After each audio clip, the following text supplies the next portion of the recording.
polémique autour du festival des accroche-cœurs à peine terminé. Décidément, le thème Angers Démon aura fait couler beaucoup d'encre. Et c'est aujourd'hui l'église qui se dit choquée, en particulier par un petit spectacle itinérant mettant en scène deux faux hommes d'église mimant l'Eucharistie. L'évêque d'Angers s'en est ému dans un communiqué.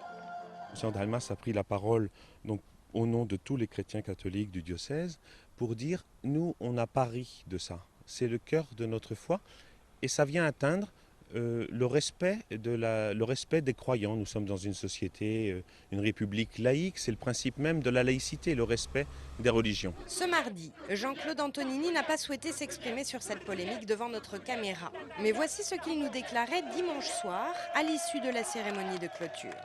Bon, globalement, qu'est-ce que vous retenez de cette édition 2009 des accroche-cœurs? Oh, qu'elle est parfaitement réussie, avec tout ce que ça comporte les accroche-cœurs, c'est-à-dire de la joie, de la surprise et en même temps des irritations, des agacements. Depuis, le maire est revenu sur sa position. Dans un communiqué daté de lundi soir, il s'excuse auprès des Angevins et explique ne pas avoir reconnu ses accroche-cœurs dans la cérémonie apocalyptique de clôture.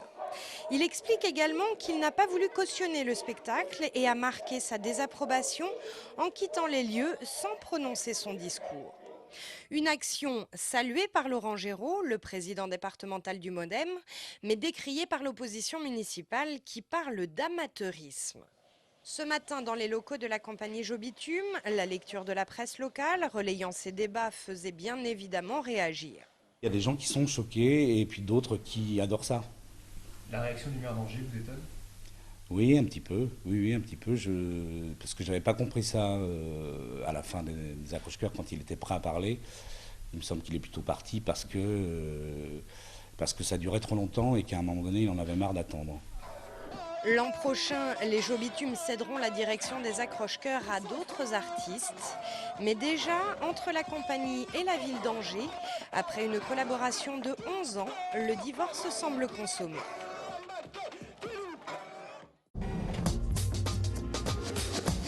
Vous ne le saviez peut-être pas, mais le Maine-et-Loire, avec un volume annuel moyen de 250 000 tonnes, est le deuxième département français pour la production de pommes après le Tarn-et-Garonne.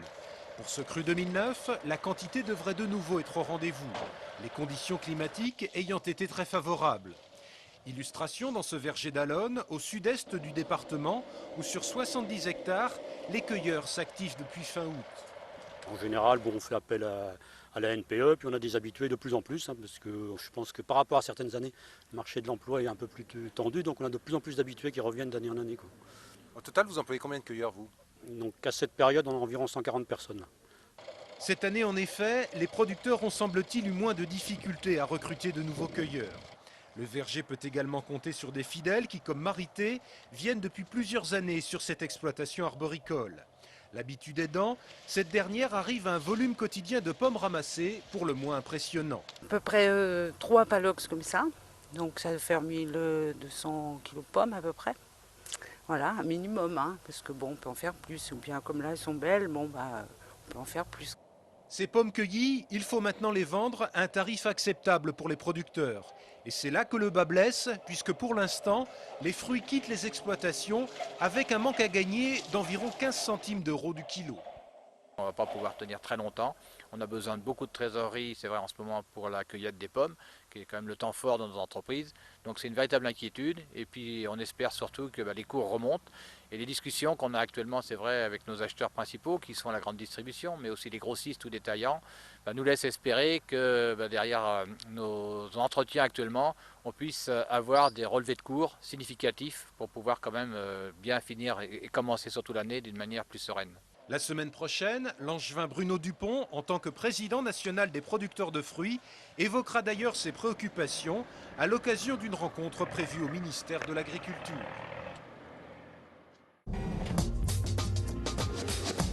Tout en vous changeant, les gars, j'ai 2-3 choses à vous dire. Dans le vestiaire, le sérieux est de rigueur. Il faut dire que ces 16 jeunes footballeurs n'ont pas fini leur journée d'école. Enzo et ses camarades sont tous en 4e au collège Rabelais à Angers. Ils ont été sélectionnés pour intégrer la nouvelle section sportive départementale. Encadrés par Anthony Martin, ces élèves ont un double défi à relever cette année. Ils doivent progresser dans le football tout en menant de front leurs études. Nous, on attache beaucoup d'importance avec la section là, à ce que les jeunes soient sérieux et rigoureux au niveau de l'école. C'est l'école de la vie, aussi bien le football que le collège. Donc là-dessus, on a beaucoup de ponts. Moi, je vais tous les jours voir ce qui se passe au niveau des enseignants, si les jeunes travaillent bien. Bon, c'est le début de l'année, donc il n'y a pas de souci aujourd'hui. Mais on est très vigilants par rapport à ça. Ces jeunes footballeurs suivent les mêmes cours que les autres élèves du collège. Et même si tout est aménagé pour eux, il va falloir s'accrocher. On peut comprendre que pour un élève qui a déjà ses 28 heures de cours, si on y rajoute les 6 heures d'entraînement, plus les activités dans les clubs, que ça puisse faire beaucoup. Et la fatigue peut être là en fin de trimestre. Ces élèves de la promotion Savidan, du nom de l'ex-footballeur angevin, sont prévenus. Mais pour eux, pas d'inquiétude, ils sont déterminés et prêts à saisir leur chance. Mon objectif, ça serait de devenir footballeur professionnel et puis faut travailler à l'école, puis aussi au football. L'école, ça compte autant que le foot. Parce que pour être un bon footballeur, il faut aussi bien avoir des bonnes notes à l'école. Si tout se passe bien, ces jeunes passeront en 3e l'année prochaine. 16 nouveaux élèves pourront alors intégrer cette section sport-études.